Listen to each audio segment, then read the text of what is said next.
Hello guys, हामी फेरि भेट भइसक्यौँ। अहिले चाहिँ हामी यता मासतिर आएको। अघि चाहिँ लास्टै घाम चर्को लाग्थ्यो, त्यही भएर यता मासतिर डाँडातिर खाजासाजा बोकेर खाजा खान आएको। हल्का अफिसमा काम पनि थियो, सरकारी काम। अनि त्यो काम पनि भ्याएर अहिले यता आएको। लास्ट चर्को घाम थियो कि अघि नै। अनि बल्ल बल्ल यता दाजुभाइ भएर आइयो, खाजासाजा खाइयो, चाउमिन खाइयो। अब त पानी पर्न लाग्छ। अब एकछिन बसिन्छ होला, अझै एकछिन हल्का मात्रै। अब एकछिन 3-4 मिनट बसेर जान्छौँ। त्यही हो। भिडियो बनाउन पनि हिजो अस्ति नै हालेन, कति 4 दिन जति भयो होला भिडियो नहालेको। मेरो मोबाइलको क्वालिटी चाहिँ लास्टै नराम्रो छ कि, त्यही भएर हेर्नै कस्तो झ्याउ आउँछ। त्यही पनि अब यो फेरि अहिले त्यो भाइको मोबाइलबाट बनाएको। आफ्नो मोबाइल त त्यही हो, खतरै देखाइदिन्छ। अहिले यो ठाउँको नाम चाहिँ के भन्छ, बालुवा डाँडातिर हो। तपाईँहरू देख्न सक्नुहुन्छ। अन्त माथि भ्यू टावर छ यता। त्यो भ्यू टावर हो त्यो। अनि यता बाटो त्यहाँ अङ्कल र आन्टी त्यहाँ डेटिङ बस्नुभयो एउटा।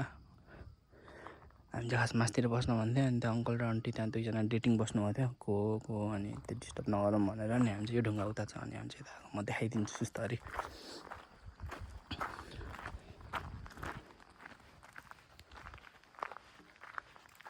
ल डराउँदै कि अहिले त छैन त, अघि थियो यार, सायद देखेन होला। हामी त फर्केर खाइरहेको थियो आज।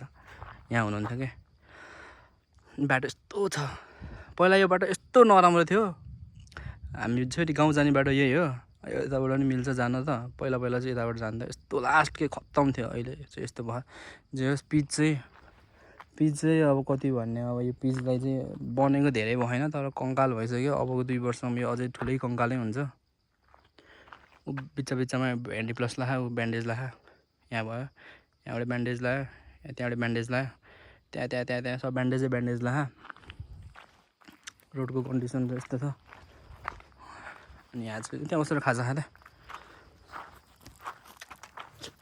त्यही हो गाइज। ओ उनीहरू कस्तो दामी हो।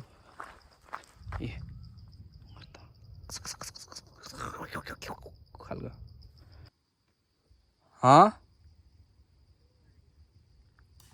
एउटा न एउटा केही टपिक दिएन, म त्यही टपिकमा बोल्छु कि। मलाई बोल्नै आएन कि के बोल्ने भयो कि भिडियो बनाउँदाखेरि। ठ्याक्क एउटा यो भन्नुभन्दा म त्यहाँबाट म बोलेको गर्छु, लेक्चर दिन्छु। भन् त दिलीप।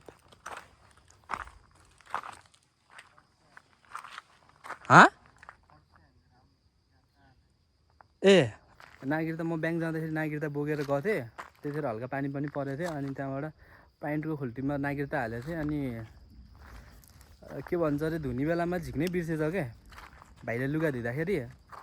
मेरो चाहिँ धेरै जस्तो लुगाहरू चाहिँ भाइले धोइदिन्छ। मेरो प्यारो भाइले मेरो सबै लुगा धोइदिन्छ। घरको खाना पनि सबै पकाउँछ भाइले। मम्मी चाहिँ गाउँमा हुनुहुन्छ। अनि म र भाइ चाहिँ छुट्टै यता बस्छौँ। त्यही हो, भाइले चाहिँ सबै लुगा धोइदिन्छ, खानासाना पकाउँछ। मेरो भाइ चाहिँ एकदम मेहनती हो। मैले यो भिडियोमा भनिदिएँ, यो भिडियो हेर्दाखेरि लजाउँछ होला। त्यही पनि मेरो भाइले चाहिँ सबै काम गर्छ। लगभग घरको 80% काम, 100% भन्दै नि भयो, 100% काम गर्छ भाइले। मेरो लुगा धोइदेऊ भन्ने भने लुगा धोइदिन्छ। एकदम सोझो छ। सोझो त के भन्ने, तर जे भने मैले भनेको चाहिँ मान्छ। एकदम गुड बोय छ उहाँ। गुड बोय हो। आमा रक्सी खैनी चुरोट केही खान्न, घरको काम सबै गर्छ। त्यही हो। नागरिकता चाहिँ प्यान्टमा राखेको थिएँ धुने बेलामा। मैले पनि झिक्न बिर्सेछु। अनि उसले पनि ठ्याक्क कपडा सुकेपछि नागरिकता पनि सुकेर निस्क्यो क्या। अनि त्यो पुरै बिचबाट यस्तो क्र्याक भयो। त्यो नागरिकता बनाउनु जाने चाहिँ हाम्रो पाल्पामा हो। त्यही हो पाल्पा। अनि हामी यहाँबाट चाहिँ पाल्पा जान्छौँ। पाल्पामा गएर चाहिँ बनाएर अनि त्यही त बुटुलको बाटो हुँदै फर्किने प्लान छ। हेरौँ के हुन्छ। अब त्यतिखेर चाहिँ अब त्यही भिडियोहरू बनाउँछु। त्यही हो गाइज। अब जति जे भए पनि मेरो भिडियो हेर्नुभएकोमा चाहिँ जतिजनाले नि हेर्नु भएको छ नहेर्नु भएको कसैले पनि हेर्नु भएको छैन भने हजुरले हेर्नु भएको छ भने अरूलाई पनि देखाउनु होला र सक्दो चाहिँ सपोर्ट गरिदिनु होला त्यही भन्न चाहन्छु र हेरिराखिदिनु भएकोमा राम्रोसँग भन्न त आउँदैन त्यही पनि आई विल ट्राई जो कसैले नि मेरो भिडियो हेर्नुहुन्छ उहाँलाई मेरो मनैदेखि हृदयदेखि मेरो मन मुटु कलेजोको भित्रको नि कलेजोदेखि र कलेजोमा बग्ने रगतैदेखि धेरै धेरै धन्यवाद हृदयदेखि नै भन्न चाहन्छु र सबैजना राम्रोसँग बस्नु होला thank you so much guys for watching this video thank you